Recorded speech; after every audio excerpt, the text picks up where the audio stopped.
자, 이 화학식은 그 여러 종류의 물질들을 체계적으로 표기하는 방식입니다. 그건 이제 화학식이라고 하는데, 일단 이제 여기서 그 첫 번째 이제 알아볼 게 바로 이제 분자식. 자, 영어 표현으로는 몰리큘러 포뮬라라고 합니다. 몰리큘러 포뮬라. 바로 분자를 구성하는 원자들의 종류와 개수를 나타낸 것입니다. 그래서 그 뭐 얘는 천지백거리로 많은데, 예를 들어서 아세틱 애시드. 자, 우리말로 아세트산이라고 하는 녀석입니다. 그죠? 아세트산. 우리말로는 아세트산, 영어 표현은 아세틱 애시드라고 하는 건데, 자, 얘 같은 경우 그 뭐냐면은 어떤 식으로 표현을 하냐면 바로 탄소 2개, 수소 4개, 산소 2개. 이런 식으로 표현을 합니다. 자, 아세틱 애시드, 그러니까 이제 우리말로는 아세트산이고, 바로 그 식초라고 하는 그 식재료 있죠? 식초. 그 식초의 주 성분입니다. 아시겠죠? 식초의 주요한 성분입니다. 그래서 이제 그 녀석 같은 경우는 저 내부에 탄소가 2개, 수소가 4개, 산소가 2개. 저런 식으로 들어있다.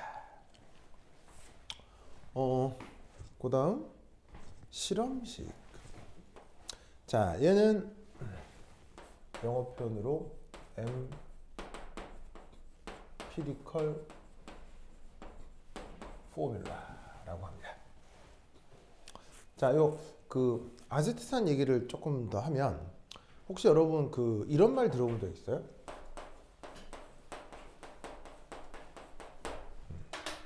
이런 말 들어본 적 있어요? 빙초산이란 말 들어본 적 있어요? 아, 들어봤어요. 이게 이제 어디 가면 마트 같은 데나 아니면은 식재료 그 시장 이런 데 가면 살 수 있는데, 그러니까 그 요런 식의 병에, 요런 조그만 병에 저기 있는 이제 아세트산이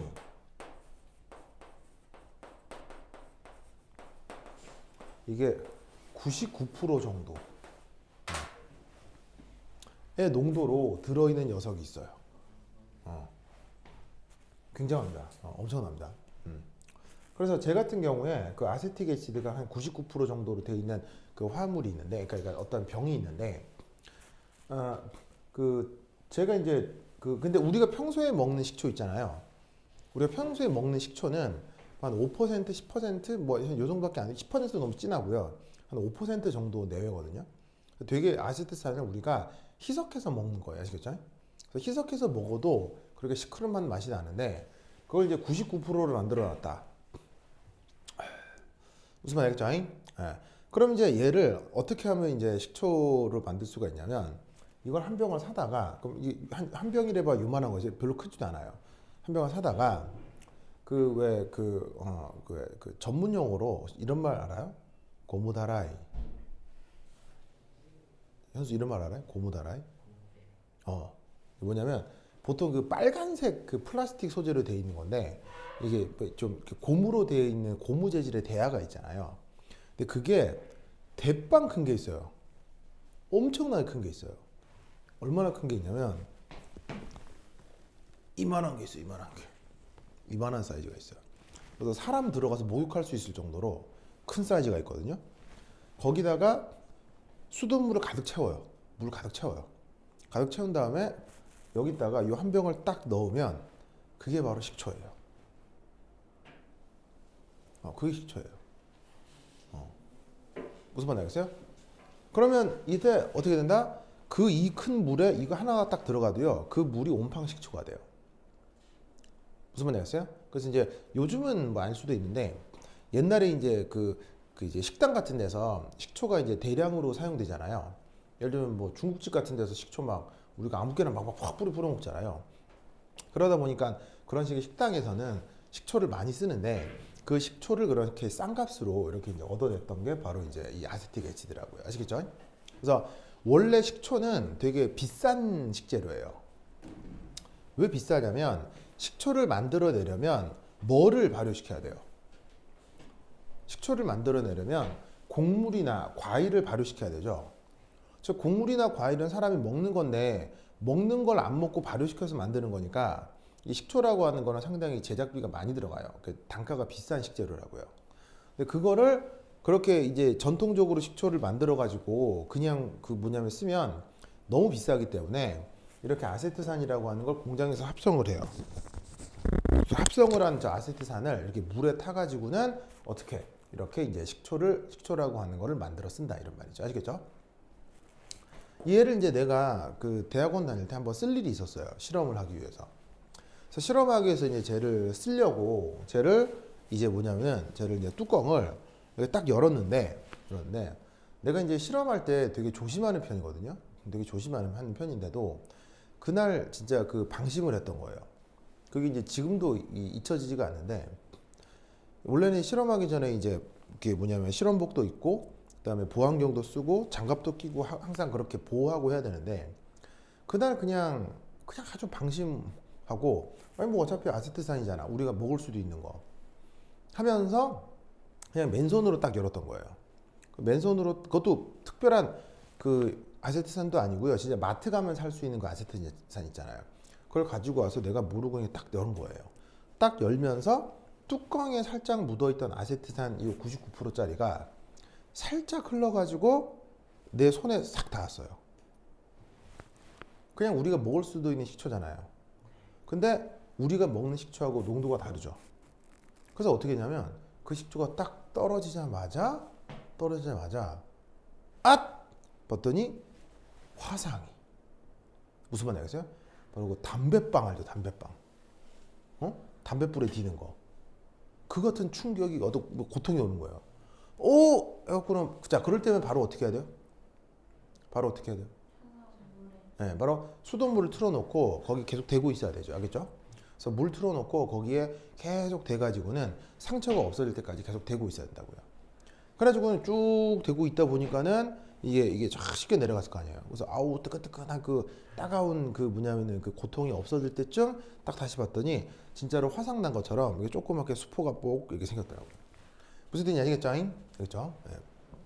그래서 어떻게 된다? 이게 어떤 물질이 안전하다, 위험하다라고 하는 건 그 물질 자체의 성격도 성격이지만 그 녀석의 농도 상태도 위험하다, 안 하다의 아주 중요한 요소예요. 무슨 말인지 알겠죠? 알겠죠? 그래서 이렇게 너무 고농도로 있는 건 무조건 뭐하다? 위험할 수 있다. 무슨 말씀 아시겠죠? 알겠죠? 이것을 꼭꼭 기억하시기 바랍니다. 현수 알겠죠? 그렇죠? 예. 그래서 어떤 물질이 고농도로 있으면 그건 무조건 위험한 것이다. 아시겠죠? 그렇죠? 굉장히 위험하다. 꼭 기억해 두세요. 그래서 이 빙초산 혹은 아세틱 애시드. 자, 얘를 토대로 그 다음 설명해 볼 건 실험식이라고 하는 건데 자 여기 empirical이라는 말이 있죠.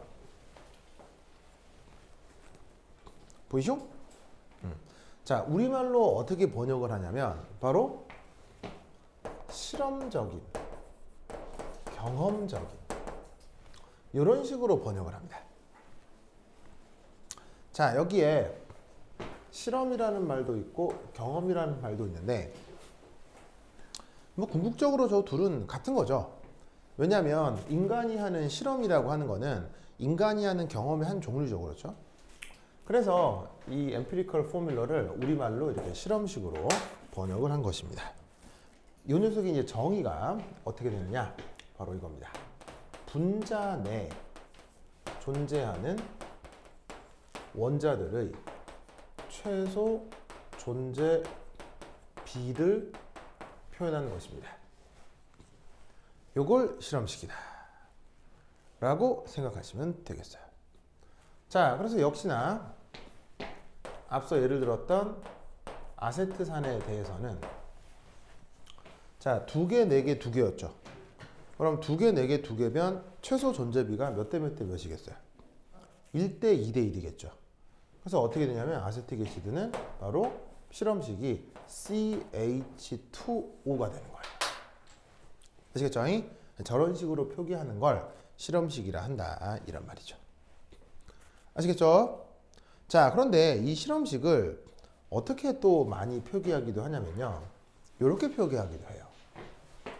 원소형 물질의 표기에서 저 실험식을 사용하기도 합니다. 자, 예를 들어서 금덩어리. 자, 금땡이라고 하면 자, 사람 눈에 어떻게 보이는 거예요? 금땡이라고 하면 사람 눈에 이렇게 조각 덩어리로 보이는 거 아니에요? 그럼 그 사람 눈에 덩어리로 보일 정도면 그 안에 그 금 원자가 몇 개나 있겠어요? 사람 눈에 덩어리로 보일 정도면 그 안에 금 원자가 몇 개나 있겠어요? 진짜 많이. 네, 바로 진짜 많이요. 그렇지. 거의 아보가드로 수만큼 많이 들어있을 수 있겠죠. 그러면 아보가드로 수만큼 많이 들어있다. 그럼 그걸 어떻게 표현할 수 있냐면 바로 금 원자식을 쓰고 원자표기를 쓰고 거기에 아보가드로 수만큼 있다. 무슨 말 알겠죠? 10에 23승계만큼 있다. 이렇게 쓰면 될 텐데 자, 사실 10에 23승계는 인간 입장에서는 거의 어떤 숫자예요? 거의 무한대에 가까운 숫자죠. 그러니까 어떻게 되냐면 10에 23승계로 이렇게 쓰면 이 표현이 좀 이상한 거예요. 무슨 말 알겠어요? 좀 이상한 거예요. 그러다 보니까 어떻게 되냐면 얘를 이렇게 쓰면은 이건 이제 표기가 좀 이상하기 때문에 그냥 어떻게 된다? 이런 식의 원소, 순물질로 되어 있는 녀석에 대해서는 바로 그냥 이런 식으로 바로 최소 존재비인 저 원자 표기 하나로만 표현을 해준다 이런 말이죠. 무슨 말 알겠죠? 알겠죠? 그래서 금땡이라고 하면 순수한 금이라고 했을 때 걔를 그냥 바로 원소 기호만으로 이렇게 표현을 해준다. 이걸 기억해 두시기 바랍니다. 이때 이제 실험식을 사용하고요. 자, 그 다음 실험식을 사용한 건 그 다음 한 가지가 더 있을 수 있는데 바로 이온 결합 물질 표기에 바로 저 실험식을 활용하는 경우가 있죠. 그래서 여러분 기억날란가 모르겠는데 바로 여러분 이거 기억나요? NaCl 결정구조 기억나요? 자, 바로 뭐냐면 자, 여기 있는 NA가 1 플러스 양이온일 것이고 Cl-가 1 마이너스 음이온이잖아요. 그래서 저 둘로 되어 있는 결정 구조가 어떻게 됐었어요? 자, 그래서 지금 이런 식으로 정육면체를 자 8등분을 딱 한 거예요. 그래서 여기서 NaCl 결정 구조라고 하면 저기에 Cl-하고 Na+가 어떻게 배치되었던 거예요? 자, 바로 우선 첫 번째 곡지점. 여기에 바로 Cl-가 보이시죠? 그럼 제가 또 곡지점, 곡지점, 곡지점, 곡지점, 곡지점, 곡지점, 곡지점에 배치가 되고 그 다음 또 음이온이 어디에 배치됐었죠? 바로 면의 중간에 면의 중심에 면의 중심, 면의 중심, 면의 중심, 면의 중심 이런 식으로 있었다 이런 말이죠. 그런 다음 여기에 있는 Na+, 얘네들은 다 어디에 배치됐었냐면 바로 여기에 있는 모서리에 이렇게 Na+가 배치가 됐어요. 그럼 지금 보시다시피 얘가 정육면체인데 정육면체는 모서리가 12개가 있잖아요. 그럼 여기에서 여기 모서리, 모서리, 모서리, 모서리, 모서리, 모서리, 모서리, 모서리, 모서리, 모서리, 모서리 하고 양이온이 한 군데 또 들어가는데 그렇지. 이 중간에 또 양이온이 하나 더 들어가죠. 알겠죠? 그래서 이때 얘는 어떻게 된다? 이런 식으로 이제 끝나는 게 아니라 이렇게 X축으로도 계속 반복되고 Y축으로도 계속 반복되고 그 다음에 G축으로도 계속 반복되는 이런 것이 바로 NaCl의 결정 구조다 이런 말이었죠. 기억나죠? 그럼 이 경우도 어떻게 표현해요? 바로 Na 무한대, Cl 무한대가 아니라 어떻게 표현하죠? NaCl로 표기를 하는 거죠. 이런 식으로 규칙적으로 계속 무한히 반복되기 때문에 저 안에서 Na 플러스와 Cl 마이너스의 구체적인 개수를 표기하기는 어렵다 이런 말이에요. 그러니까 어떻게 되냐면 이런 경우도 Na하고 Cl의 최소 존재비 이 경우는 1대1로 존재하죠. 그 1대1을 저렇게 NaCl로 표시를 한다 이런 말입니다. 아시겠죠? 이 생각을 기억해 두도록 합시다. 이 고체결정 구조에 대해서는 또 나중에 고체결정 챕터에서 또 한번 자세히 복습을 하게 될 것입니다. 그래서 이거 기억을 해 두시기 바랍니다. 자, 그 다음은 구조식. 자, 이 녀석은 뭐냐면 바로 분자 내 원자들의 결합선을 나타낸 걸 그걸 구조식이라고 합니다. 자, 분자 안에 원자들이 있을 수 있고 걔네들이 여러 결합선으로 연결되어 있을 수 있잖아요. 그런 방식들을 다 표현한 걸 구조식이라고 하고 자, 역시나 아세틱 애시드를 토대로 예로 들어 보도록 하겠습니다. 자, 아까 아세틱 애시드가 분자식으로 쓰면 탄소 2개, 수소 4개, 산소 2개였거든요. 그럼 얘를 루이스 구조로 쓰게 되면 이렇게 표현할 수 있습니다. 자, 그래서 어떻게 되냐면 보시다시피 탄소 2개 있다고 했죠. 그 탄소 2개가 이렇게 수소 4개 있다고 했죠. 수소가 하나, 둘, 셋, 넷 이렇게 산소 2개 있다고 했죠. 산소 2개가 이렇게. 그래서 지금 아까 분자식에서는 단순히 탄소, 수소, 산소의 개수만 알 수 있었지만 구조식으로 그리면 어느 원자가 누구랑 결합하고 있는지 그리고 또 결합 자체도 다 동일하지가 않아서 어디는 단일 결합으로 어디는 이중 결합으로 결합의 양상을 표현할 수 있다 이런 말이죠. 자, 그래서 이런 식으로 표현하는 방식을 뭐라고 한다? 구조식이라고 한다. 알겠죠? 자, 그럼 이 구조식으로부터 또 우리 이제 어떤 생각을 하나 해볼 수가 있냐면 바로 시성식이라고 하는 표현이에요. 자, 쟤는 그 영어 표현으로 뭐냐면 요거예요. rational이에요. 자, 여기 rational 보이시죠? rational. 자, 이게 우리말로 하면 합리적인 뭐 이성적인 뭐 이런 표현이거든요. 그래서 우리말로 바꾸면 포뮬라 이 뭐냐면 rational 포뮬러는 뭐 되게 합리적인 식 뭐 이런 거예요. 그렇죠? 합리식. 그걸 이제 번역을 저기 시성식으로 한 거죠. 자, 이는 뭐냐? 이거냐면 여러 분자들에서 일관된 속성을 보이는 부분을 약속을 통해 축약하여 표현하는 방식입니다. 자, 여기 아세틱 애시드의 구조에서 여기는 탄소고 수소 3개가 있죠. 그럼 이때 여기에 있는 요멘치 보시다시피 탄소 하나에 수소 3개 저 부분 있죠. 제가 꼭 아세틱 애시드에서만 나타나는 게 아니라 여러 다른 분자에서도 탄소 하나 수소 3개가 굉장히 자주 등장해요. 현수 어떻게 등장한다고요? 자주 등장한다. 제가 자꾸 나온다고요. 그러니까 꼭 여기가 아니더라도 이게 아니더라도 여기에 다른 게 붙어 있을 수도 있다는 얘기죠. 아시겠죠? 그럼 자꾸 등장하기 때문에 저만큼을 따로 떼서 이름을 이렇게 붙여줘요. 바로 메틸 그룹이라고 이름을 만들어 붙여줍니다. 그리고 여기에 있는 요 COH 라고 하는 저 부분도 다른 분자들에서 자주 등장하고 비슷한 화학적 성격을 보여요.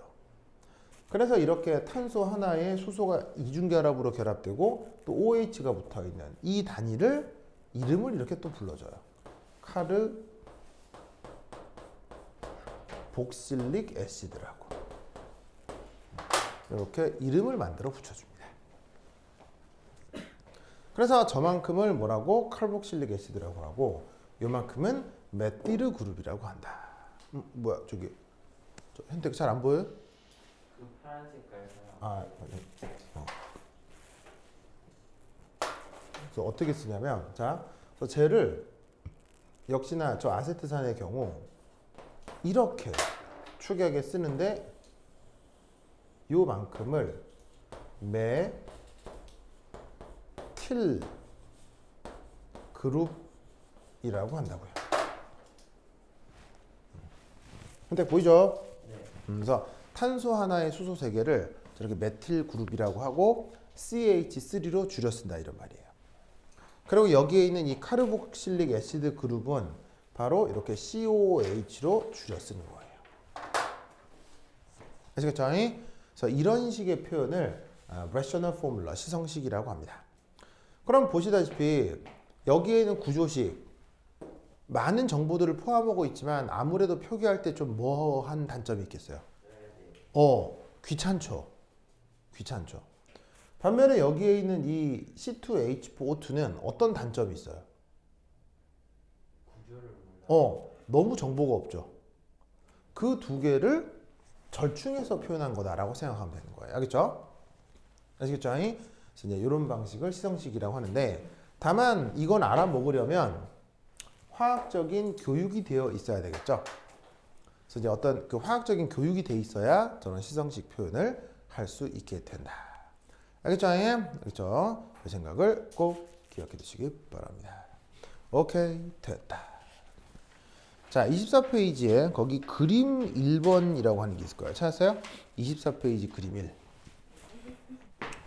연효 반응을 통한 원소 분석.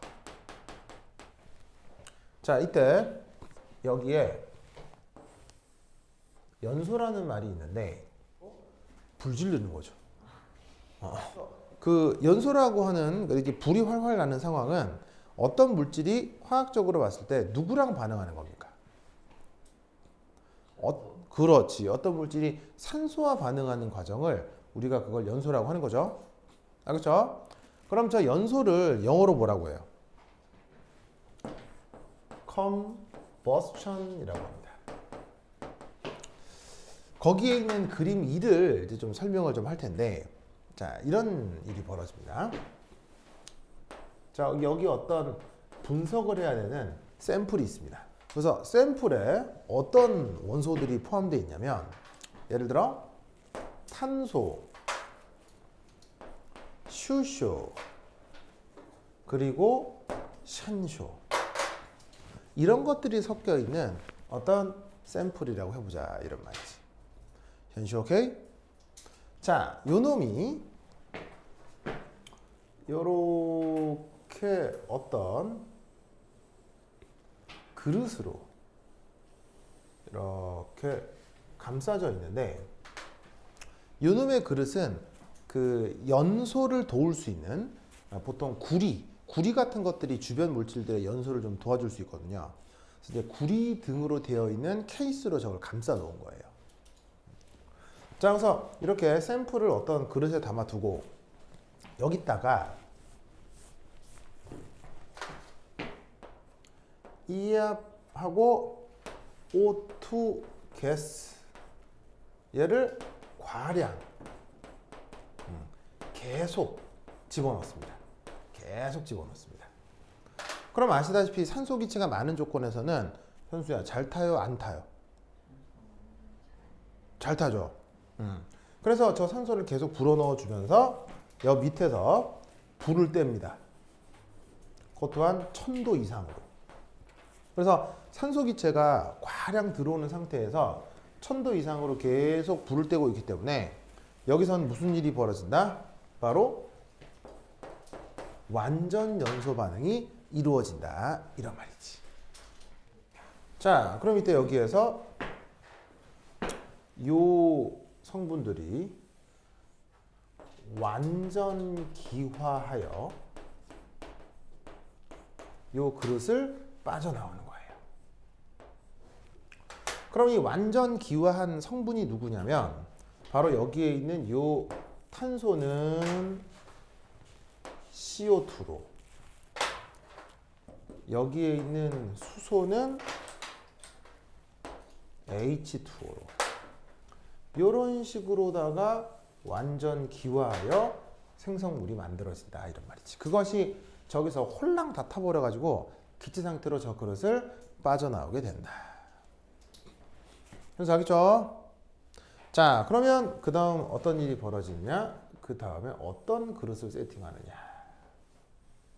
자, 이게 뭐가 이렇게 들어있어요. 자, 들어있는 요 놈.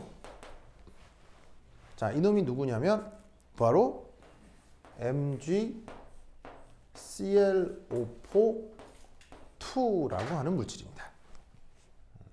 자, MgClO4-2라고 하는 고체 물질입니다. 얘는 여기에 있는 이 맥니지움이 보시다시피 2+ 양이온이고요. 여기에 있는 ClO가 1- 음이온입니다. 그래서 2+ 양이온, 1- 음이온. 보시죠. 자, 그러면 이 녀석의 역할이 뭐냐면요. 이 녀석의 역할이 바로 그 유명한 흡습제입니다. 그래서 저 MgClO4-2는 우리가 마트 가면 살 수 있어요. 마트에 가면 제 이름이 뭘까요? 바로 그 유명한 녀석 하마입니다. 왜 물건 중에 물 먹는 하마라는 상품이 있죠. 자, 물 먹는 거니까 당연히 흡습제라는 얘기죠. 근데 이제 요즘은 또 물 먹는 하마 잘 안 쓰는 것 같아요. 왜냐면 요즘 막 아예 제습기라고 그 막 그 아예 그냥 전자제품을 사보니까 사람들이 또 잘 안 쓰는데 이게 한 10년 전까지만 하더라도요 거의 각 가정에 하나씩은 꼭 있었을 거예요. 무슨 말인지 알겠죠? 어디나 이제 습기가 좀 예를 들면 옷방 같은 곳, 옷이 있는 곳은 좀 건조하는 게 좋죠. 그래서 이제 그런 데다가 물 먹는 하마라는 걸 막 사두고 했었는데 그거 실제로 물 먹는 하마 저 현수 한번 사본 적이 저 그나저나 좋아. 그래서 어떻게 되냐면 얘가 바로 그 유명한 하마다. 그래서 실제로 마트 가서 이 물 먹는 하마 한번 실제로 사서 사본 사람, 한번 사서 이게 한 통 들어본 사람. 그래서 어떻게 되냐면 이렇게 요만한 플라스틱 통이 들어있는데 얘를 딱 잡고 이렇게 딱 흔들면요 잘그락 소리가 나요. 그게 뭐냐면 얘가 상태가 고체여서 요만한 조그만 알갱이 형태로 들어있거든요. 그래서 알갱이 형태로 들어있어서 이렇게 흔들면 안에서 자그락 하는 소리가 나요. 아시겠죠? 그거 나프탈렌 알맹이처럼 생긴 예, 조그만 게 들어있어요. 근데 나프탈렌은 아니고요. 나프탈렌은 아닌데 이렇게 하얀색 조그만 그 고체 그 덩어리가 그 안에 고골 있어요. 그래서 이제 구글구글 있어요 이렇게. 그러니까 흔들면 자그락 한다고. 그런 거 새우스 하면 있지 않아요? 그거는 그 실리카겔이라고 하는 거여서 실리카겔은 요것보다는 조금 덜한 흡습제예요. 그러니까 실리카겔은 좀 덜한데 저 MgClO4는 심하게 흡습을 할 수 있어요. 그래서 어떻게 되냐면 실리카겔은 그 주변의 그 수분을 흡수할 수는 있지만 실리카겔은 흡수를 해도 이 실리카겔이 고체 형태로 존재하잖아요. 근데 얘는 흡습이 워낙 세서 걔를 사다가 이제 그 위에 있는 플라스틱 뚜껑을 열 수 있거든요. 플라스틱 뚜껑을 연 다음에 거기에 밀봉되어 있는 비닐 덮개가 있어요. 그걸 쫙 벗기면은 이때부터 얘가 작동을 하는 거예요. 그래서 밀봉되어 있는 비닐 덮개를 딱 열고 다시 그 플라스틱 뚜껑을 딱 덮은 다음에 저 습기가 좀 있는 곳에다가 딱 두잖아요. 그러면은 한두 달 만에, 한 달이 뭐야? 한 일주일 만에 어떻게 되냐면 거기가 물로 흥건히 채워져요. 그래서 처음에는 고체였는데 얘가 물을 흡수해가지고 거기가 질퍽한 물 상태가 돼요. 그래서 이제 나중에 가져다가 이거 찌 버리면 되는 거예요.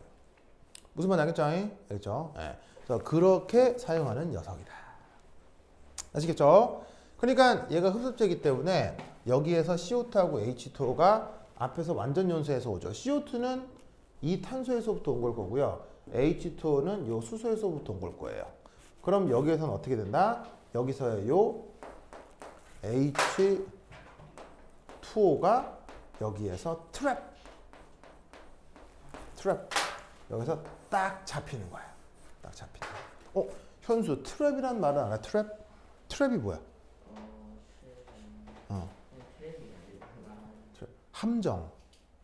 함정에 잡혔다 이런 말이야. 잡혔다. 그래서 여기는 H2O가 여기에 딱 잡힌다 이런 말이야. 알겠죠? 현수 알겠어요?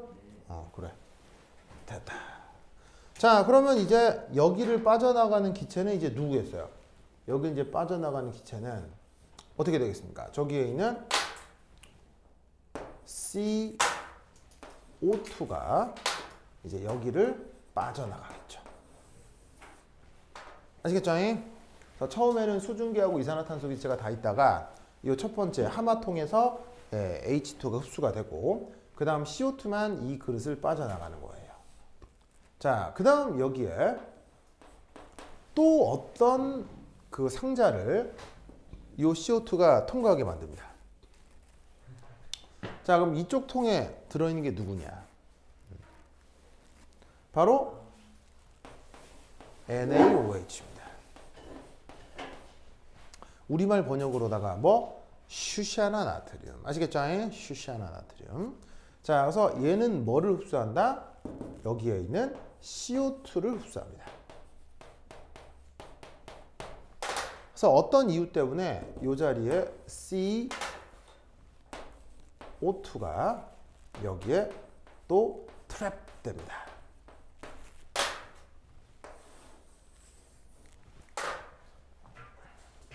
아시겠죠?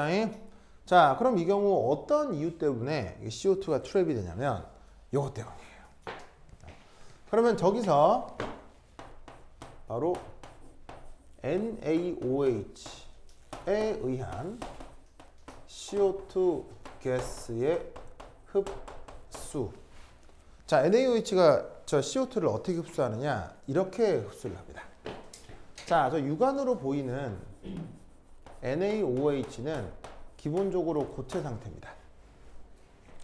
그것이 이렇게 CO2 기체를 만나면 무슨 반응을 한다? 이렇게 탄산나트륨이라고 하는 이온 결합 고체 화합물을 만듭니다. 현수 탄산나트륨이란 말 들어본 적 있어요? 그리고 또 부산물로 뭐가 만들어지냐면 바로 H2O 리퀴드가 만들어지죠. 아시겠죠? 그래서 NaOH가 저렇게 CO2를 만나면 Na2CO3 탄산나트륨과 H2O 물이 만들어집니다. 현수 알겠죠? 자, 이때 양변에 그 질량 보존을 완성을 시키려면 여기다가 그래서 맨 처음 샘플에 있었던 이 탄소가 보시다시피 CO2 상태로 이 NaOH 통으로 들어오면 이런 식의 반응을 통해서 이 탄소가 바로 저 NaOH 통에 이렇게 잡히게 되는 거예요. 알겠죠? 자, 이때 여기서 물이 또 추가적으로 만들어질 수 있는데 요놈의 물은 또 어떤 특징을 갖냐면 자, 이런 생각을 할 수 있어요. 물은 이제 이렇게 됩니다.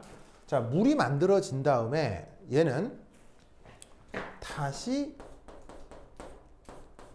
NaOH에 들러붙습니다. 그런 과정을 이제 흡착이라고 하는데 자, 여러분 이 NaOH에 어떤 성격이 있냐면요. 조해성. 자, 이제 조해성이 뭐냐? 조해성은요, 이런 뜻입니다. 주변 수증기를 흡수하여 스스로 녹는 성격입니다. 이걸 조해성이라고 합니다. 무슨 말이라고 하냐면 NaOH 고체는요 물을 굉장히 좋아해요. 기본적으로 NaOH가. 그래서 어떻게 되냐면 NaOH가 지금 CO2를 잡아들이기도 하지만 NaOH 자체가 스스로 물을 너무너무 좋아해서 처음에는 고체로 있어도요 조금 있다 보면 주변의 수증기를 지가 빨아들여요. 빨아들여서 수증기에 지가 녹아버리는 거예요. 무슨 말인지 알겠어요? 그래서 수증기를 빨아들여서 혼자 알아서 녹는 성격을 그걸 현수야 무슨 성이라고 한다고? 조해성. 그래서 어떻게 되냐면 이렇게 NaOH는요 이렇게 고체로 이렇게 있잖아요. 근데 곧이에요. 곧. 진짜 곧. 거의 수초에서 수분이에요. 알겠어요? 수초에서 수분이 지나면 혼자 알아서 이 NaOH 주변에 혼자 알아서요. 이런 식으로다가 지르르 지르르 이렇게 막 국물이 생겨요. 무슨 말 알겠어요? 국물 알죠? 국물. 가만히 처음엔 고체였는데 혼자 알아서 국물이 지르르 생겨요. 뭐겠어요? 공기 중에 있는 수증기를 빨아들이는 거예요. 알겠어요? 그래서 주변이 저렇게 국물이 되면서 저 국물에 NaOH가 다 녹아요. 알겠죠? 알겠죠? 그런 성격을 이런 성격을 조해성이라고 한다.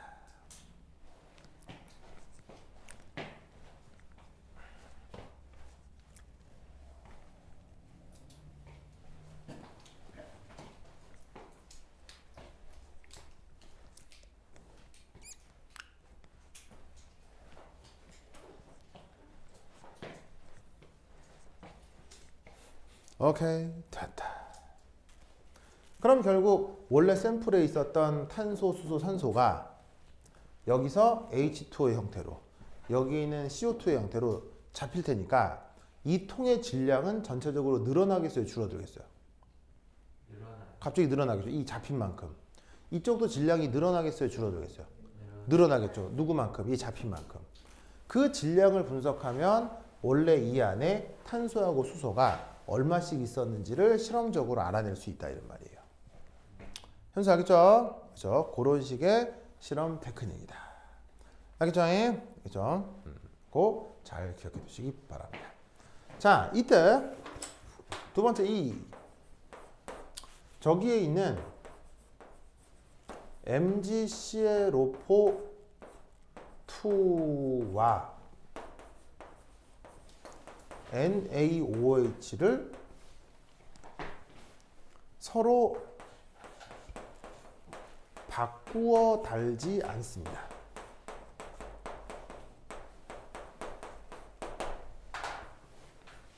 이 실험을 할 때는 반드시 흡습제를 먼저 그 다음 NaOH를 뒤에 아시겠죠? 항상 이렇게 세팅을 해야 되는 거예요. 이 두 개를 바꾸어 달면 조금 곤란할 수 있어요. 아시겠죠? 바꾸어 달면 좀 곤란할 수 있어요. 왜냐하면 자 NaOH 통해서 어쨌거나 뭐가 만들어져요? H2O가 만들어지죠. 그럼 얘가 어떻게 했냐면 어쨌거나 NaOH 솔리드 쪽에서 만들어진 H2O의 일부가 물론 NaOH의 조회성에 의해서 NaOH 통에 여전히 붙어 있긴 하겠지만 그 일부가 증발하여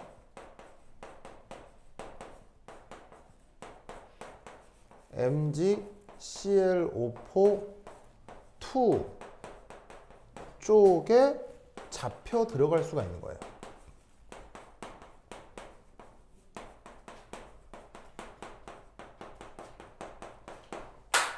무슨 말인지 알겠어요?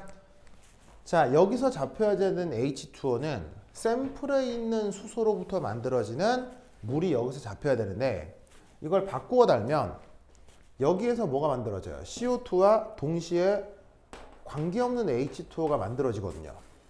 그럼 얘를 바꾸어 달면 얘가 빠져나가면서 얘가 이쪽에 잡힐 수가 있는 거예요. 그러면 여기서 잡힌 물이 여기서 만들어진 H2O인지 여기서 만들어진 H2O인지 구분이 안 되죠. 그럼 그게 뭐가 되냐면 실험 오차가 되기 때문에 그걸 막기 위해서 이 둘을 이렇게 바꾸어 달지 않는다 이런 말이에요. 무슨 뜻인지 아시겠죠? 그래서 꼭 흡수제를 먼저 그 다음에 NaOH를 뒤에 아시겠죠? 요거를 잘 기억해 두셔야 된다. 오케이 됐다. 알겠죠? 됐어.